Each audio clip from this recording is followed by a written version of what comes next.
പാനം വരെ ഉപയോഗിക്കുന്ന അവസ്ഥയിലേക്ക് സമൂഹം മാറിപ്പോയി. റമദാൻ മാസത്തിൽ നിന്ന് പരസ്യമായിട്ട് പോലും ഭക്ഷണം കഴിക്കുന്ന അവസ്ഥയിലേക്ക് മാറിപ്പോയി. ഇത് നമ്മൾ ശ്രദ്ധിക്കണം. നമുക്ക് സമയമില്ല വിശദീകരിക്കാൻ. അതുപോലെ തന്നെ സാമ്പത്തിക കാര്യങ്ങളിൽ നമ്മൾ ശ്രദ്ധിക്കണം. ഭൗതിക ലോക ജീവിതത്തിൽ മനുഷ്യനെ കുറിച്ച് അല്ലാഹു പറഞ്ഞു, ഭൗതിക ലോക ജീവിതത്തിൽ അവൻ വഞ്ചിക്കപ്പെടുന്ന മനുഷ്യൻ നന്ദികെട്ടവനായി പോകുന്ന അവസ്ഥകളെ അല്ലാഹു പറഞ്ഞില്ലേ, കല്ലാ ബല്ലാ തുക്രിമൂനൽ യതീം വലാ തഹാദൂന അലാ തുആമിൽ മിസ്കീൻ وتأكلون التراث أكلا لما وتحبون المال حبا جما കല്ലാ വേണ്ടടോ ബല്ലാ തുക്രിമൂനൽ യതീം. എന്നാൽ അവൻ അനാഥയെ മാനിക്കുന്നില്ല, അനാഥയെ അവൻ മാനിക്കുന്നില്ല. അള്ളാഹുവിന്റെ വാക്കൊന്ന് ശ്രദ്ധിക്കണേ. അനാഥ മക്കൾക്ക് ഭക്ഷണം കൊടുക്കുന്നില്ല എന്നല്ല അള്ളാഹു പറഞ്ഞിട്ടുള്ളത്. മറിച്ചോ അവൻ അനാഥ മക്കളെ മാനിക്കുന്നില്ല, അവൻ അനാഥ മക്കളെ മാനിക്കുന്നില്ല എന്ന് അള്ളാഹു തആല പറയണമെങ്കിൽ അനാഥ ബാലന് ഭക്ഷണം കൊടുക്കല് മാത്രമല്ല, അവന് വസ്ത്രം വാങ്ങിച്ചു കൊടുക്കല് മാത്രമല്ല, ഒരു യതീംഖാനക്ക് ഫണ്ട് കൊടുക്കല് മാത്രമല്ല, ഒരു അനാഥ ബാലന്റെ മനസ്സിലുള്ള വികാരം നിങ്ങൾ അറിയുന്നുണ്ടോ? അവന് നഷ്ടപ്പെട്ടു പോയ വാത്സല്യമുണ്ട്, അവന് നഷ്ടപ്പെട്ടു പോയ സ്നേഹമുണ്ടെങ്കിൽ ആ സ്നേഹം കൊടുക്കാൻ ആരെങ്കിലും തയ്യാറാകുന്നുണ്ടോ? ഈദ്ഗാഹിന്റെ മൈതാനികളിലേക്ക് തങ്ങളുടെ പിതാവിന്റെ വിരലിൽ തൂങ്ങിക്കൊണ്ട് മറ്റുള്ള മക്കൾ ഈദ്ഗാഹിലേക്ക് പോകുമ്പോ സ്വന്തം മനസ്സ് നൊമ്പരപ്പെട്ടുകൊണ്ട് എന്നെ കൊണ്ടുപോകാൻ ആരുണ്ട് എന്ന് ചോദിക്കുന്ന ആ അനാഥ ബാലന്റെ കണ്ണുനീരൊന്നുപ്പാൻ, അവന് നഷ്ടപ്പെട്ടു പോയ സ്നേഹങ്ങളെ കൊടുക്കാൻ ആരുണ്ടെന്ന് ചോദിക്കുമ്പോ അതാണോ അനാഥ സംരക്ഷണമെന്ന്? അതുകൊണ്ട് അല്ലാഹുവിന്റെ റസൂല് പഠിപ്പിച്ചില്ല, അനാ വകാഫിലുൽ യതീമ ഫിൽ ജന്നതി ഹാകദാ. ഞാനും അനാഥയെ സംരക്ഷിക്കുന്നവനും അവൻ സ്വർഗ്ഗത്തിൽ ഇപ്രകാരമാണെന്ന് റസൂലുള്ളാഹി സ്വല്ലല്ലാഹു അലൈഹി വസല്ലമ രണ്ട് വിരൽ കാണിച്ചുകൊണ്ട് ചോദിക്കുമ്പോ നമ്മൾ തയ്യാറാകുന്നുണ്ടോ? അവനും അനാഥ മക്കളും അതുപോലെ തന്നെ പാവപ്പെട്ടവനും അവന്റെ വിജ്ഞാനത്തിന് വേണ്ടി വിജ്ഞാനം അഭ്യസിക്കാൻ വേണ്ടിയിട്ട് പണമില്ലാതെ കഷ്ടപ്പെടുമ്പോ, ഇതേ സ്കൂളുകൾ തുറക്കാൻ പോകുന്ന സമയമാണ്, വാപ്പയില്ലാത്ത മക്കളുണ്ടെങ്കിൽ അവർക്കൊരു പുസ്തകം വാങ്ങിക്കൊടുക്കാൻ, അവർക്കൊരു പേന വാങ്ങിക്കൊടുക്കാൻ കഴിയാതെ ദിവസങ്ങളോളം കണ്ണുനീരൊലിപ്പിക്കുന്ന മാതാക്കളുണ്ടായിരിക്കുമ്പോ ഒരു സഹായത്തിന്റെ ഹസ്തമായിട്ടൊന്ന് ചെല്ലാൻ തയ്യാറുണ്ടോ നമ്മളെന്ന് ചോദിച്ചാൽ, നമ്മുടെ ജീവിതവുമായി നമ്മൾ മുന്നോട്ട് പോകുമ്പോ അല്ലാഹു പറഞ്ഞില്ലേ, വലാ തഹാദൂന അലാ തുആമിൽ മിസ്കീൻ. പാവപ്പെട്ടവന് ഭക്ഷണം കൊടുക്കുന്നതിൽ അവൻ പ്രോത്സാഹനം നൽകുന്നില്ല. പാവപ്പെട്ടവന് ഭക്ഷണം കൊടുക്കുന്നില്ല എന്നല്ല, ഭക്ഷണം കൊടുക്കുന്നതിന്റെ മേൽ അവൻ മറ്റുള്ളവരെ പ്രോത്സാഹിപ്പിക്കുന്നില്ല എന്ന് അല്ലാഹു തആല പറയുമ്പോ അതിനൊരു പ്രോത്സാഹനം നൽകാൻ, ജീവിതം മുന്നോട്ട് ഗമിക്കാൻ അവസ്ഥയില്ലാതെ സാഹചര്യങ്ങളില്ലാതെ പ്രയാസപ്പെടുമ്പോ മുഴുവൻ നേരവും ഭക്ഷണം കഴിച്ചുകൊണ്ട് നടക്കുന്ന നാം ആലോചിക്കുന്നുണ്ടോ? നമ്മുടെ അയൽവാസി പാവപ്പെട്ടവനാണെങ്കിൽ അവന്റെ ജീവിതം എന്താ? അവൻ ഭക്ഷണം കഴിച്ചിട്ടുണ്ടോ?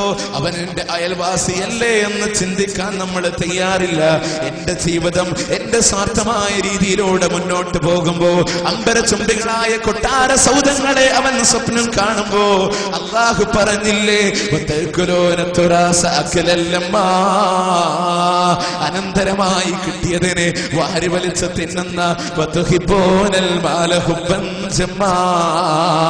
ധനത്തിനോട് അമിതമായി ഇഷ്ടം വെക്കുന്ന പണമേ ജീവിതം എന്ന രീതിയിലൂടെ പണത്തിന്റെ മേലെ പരുന്തും പറക്കില്ല എന്ന വിശ്വാസത്തോടുകൂടെ മനുഷ്യൻ മുന്നോട്ട് പോകുമ്പോ എന്താ മനുഷ്യ ഇങ്ങനെ അധർപ്പതിച്ചു പോയാൽ നീ ചെയ്യുക? നിന്റെ ഭൗതിക ലോക ജീവിതത്തിൽ നീ അത് ചിന്തിക്കേണ്ടതില്ലേ? ഇതൊക്കെ നാം ആലോചിക്കേണ്ട വിഷയങ്ങളല്ലേ? അതുകൊണ്ട് ഭൗതിക ലോകത്തിൽ മനുഷ്യൻ നന്ദി കെട്ടവനായി പോകണ്ട. ഭൗതിക ലോക ജീവിതത്തിൽ അധർപ്പതിക്കരുത്, സമ്പത്ത് എന്നെല്ലാം നശിക്കും. ഇതൊക്കെ നമ്മൾ ചിന്തിക്കണം. ഭൗതിക ലോക ജീവിതത്തിൽ മൊത്തം നമ്മൾ ചിന്തിക്കേണ്ട വിഷയങ്ങൾ ഒരുപാട് കാര്യങ്ങൾ എനിക്ക് സൂചിപ്പിക്കാറുണ്ട്. അതുപോലെ തന്നെ നമ്മുടെ രഹസ്യ ജീവിതങ്ങളിലാണെങ്കിലും മനുഷ്യർ മറ്റുള്ളവർക്ക് മുമ്പിൽ അലങ്കാരിയാൻ, മറ്റുള്ളവർക്ക് മുമ്പിൽ അവൻ നല്ലവനാണ്, എന്നാൽ അവന്റെ ആന്തരികമായ അവന്റെ രഹസ്യ ജീവിതങ്ങളിൽ അവൻ വളരെ മോശപ്പെട്ടവരാണ്. അവനൊരു പർവ്വതക്കണക്കിന് നന്മയായിട്ട് നാളെ പരലോകത്ത് വന്നാലും ഒന്നുമില്ലാതെ തിരിച്ചു പോകും ആരാ അവൻ? രഹസ്യ ജീവിതം സൂക്ഷിക്കാത്തവനാണ്. നമ്മുടെയൊക്കെ രഹസ്യ ജീവിതവും പരസ്യ ജീവിതവും ഒരുപോലെ ആയിത്തീരേണ്ടതുണ്ട്. ഭൗതിക ലോകത്തിലെ ആഡംബരങ്ങൾക്ക് പിന്നാലെ മനുഷ്യൻ അതിർപ്പതിക്കുന്ന അവസ്ഥയിലേക്ക് ഉണ്ടാകാതെ നമ്മൾ ചിന്തിക്കണ്ടേ? ഈ അമ്പരച്ചൊപ്പികളായ കൊട്ടാരങ്ങൾ, അതല്ലെങ്കിൽ വലിയ വിലയേറിയ ബാങ്ക് അക്കൗണ്ടുകൾ, വിശാലമായ സ്ഥലങ്ങൾ, ഭൂമികൾ, ഇത് സ്വന്തമാക്കണമെന്ന മനുഷ്യന്റെ ആർത്തിയോടുകൂടെ അവൻ ഇതൊക്കെ ഹറാമായ ഒരു മാർഗത്തിലൂടെ സമ്പാദിച്ചാൽ ഒരു മരണം അവന് വരാനുണ്ട്. ആ മരണത്തോടുകൂടെ ചിന്തിക്കണ്ടേ? ആ മരണത്തോടുകൂടെ അവനെ പള്ളിക്കാട്ടിൽ കൊണ്ടുപോയി മരമാടുമ്പോ അവന്റെ അമ്പരച്ചൊമ്പികളായ കൊട്ടാരം അവന്റെ ഖബറിലേക്കില്ല, വിലയേറിയ ബാങ്ക് അക്കൗണ്ടുകൾ അവന്റെ ഖബറിലേക്കില്ല, വിശാലമായി പരന്നു കിടക്കുന്ന ഭൂമികൾ അവന്റെ ഖബറിലേക്കില്ല. പിന്നെ അവന്റെ ഖബറിലേക്കുള്ളത് എന്താ?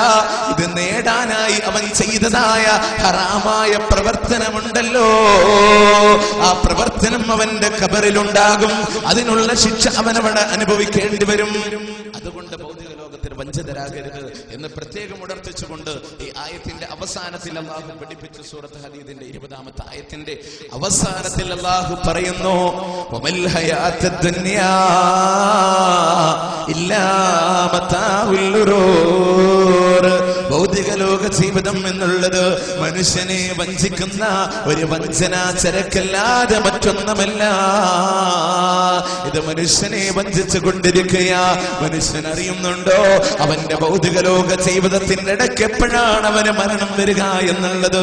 നിങ്ങളുടെ ചെരുപ്പിന്റെ വാരടികളെക്കാൾ അടുത്താണെന്ന് പറയുമ്പോ നമുക്കറിയില്ലല്ലോ. ഈ ക്യാമ്പിലേക്ക് നടന്നുകൊണ്ട് വന്നവരല്ലേ തിരിച്ച് ഈ കാലുകൊണ്ട് നടന്നു പോകുമോ അതോ മറ്റുള്ളവന്റെ ചുമലിലേറി പോകേണ്ടി വരുമോ? നമുക്കറിയില്ല. ഈ ധരിച്ചിരിക്കുന്ന വസ്ത്രം അത് നമ്മുടെ കൈകൊണ്ട് ധരിച്ചതല്ലേ?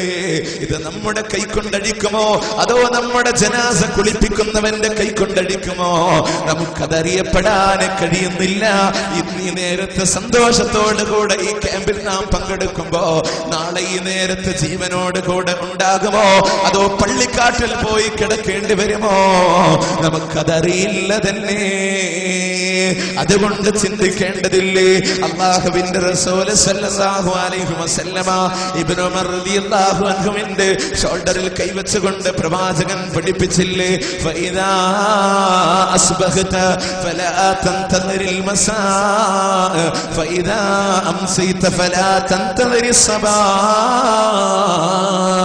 നീ പ്രഭാതത്തിലെത്തിയാൽ ഒരിക്കലും നീ വൈകുന്നേരത്തെ പ്രതീക്ഷിക്കണ്ട. വൈകുന്നേരത്തിലെത്തിയാൽ ഒരിക്കലും നീ പ്രഭാതത്തെയും പ്രതീക്ഷിക്കണ്ട. രാവിലെ നിന്റെ കിടപ്പറയിൽ നിന്ന് അൽഹംദുലില്ലാഹില്ലദീ അഹ്യാനാ ബഅദമാ അമാതനാ വഇലൈഹി നുശൂർ എന്ന് പറഞ്ഞ് നീ എണീക്കുമ്പോ അന്ന് വൈകുന്നേരം പടിഞ്ഞാറൻ ചക്രവാളത്തിൽ ചെഞ്ചായം പൂശിക്കൊണ്ട് സൂര്യൻ അതിന്റെ സാഗരത്തിന്റെ മടിത്തട്ടിലേക്ക് തലചായ്ക്കുമ്പോ ജീവനോടുകൂടെ ഉണ്ടാകുമെന്ന ചിന്ത മനുഷ്യ നിന്നിലേക്ക് വേണ്ട എന്ന് പറയുമ്പോ ഒരുപാട് പത്രത്താളുകളിൽ നിന്ന് മരിച്ചു നോക്കുമ്പോ കുഴഞ്ഞു വീണ് മരിച്ചോ, പനി വന്ന് മരിച്ചോ, ആക്സിഡന്റിലൂടെ മരിച്ചോ, സ്റ്റൂളിൽ നിന്ന് പോലും വീണ് മരിച്ചു എന്ന് നാം പത്രത്തിലൂടെ മരിച്ചു നോക്കുമ്പോ എന്തേ നമുക്ക് ഗുണപാഠങ്ങൾ വരുന്നില്ല? 4-5 ദിവസങ്ങളായി പത്രങ്ങളിലൂടെ കാര്യമായി വാർത്തകളിലൂടെ വായിച്ചു കൊണ്ടിരിക്കുന്ന അങ്ങ് മംഗലാപുരത്തിന്റെ വാജ്പേയി എയർപോർട്ടിൽ വെച്ചുകൊണ്ട് ഒരു വിമാനത്തിന്റെ അപകടമുണ്ടായപ്പോ മനുഷ്യനെ ചിന്തിക്കേണ്ട പാഠമില്ലേ?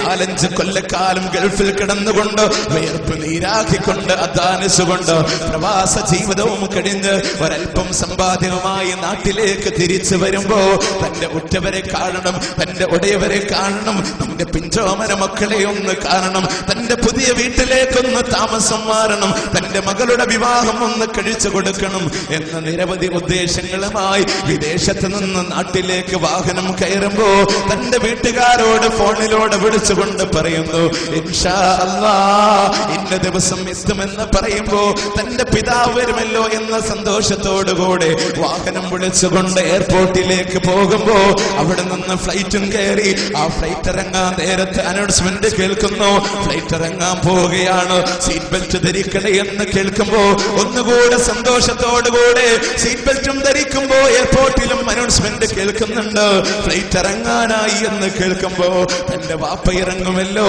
തന്റെ ഭർത്താവ് ഇപ്പോൾ ഇറങ്ങുമല്ലോ, ഒന്നുകൂടെ സന്തോഷഭരിതരായി ഇരിക്കുന്ന